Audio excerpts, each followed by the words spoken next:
Hey hey, molyang mo melody.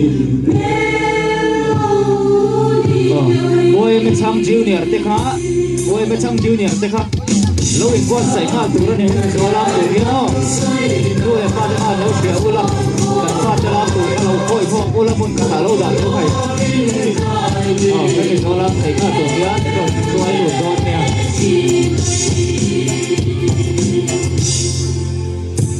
Ôi cả đêm về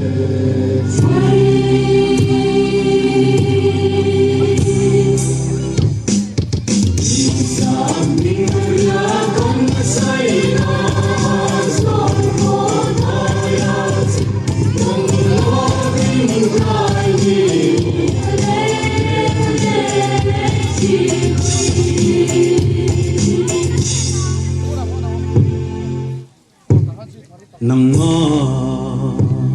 hi mola lai sam zuala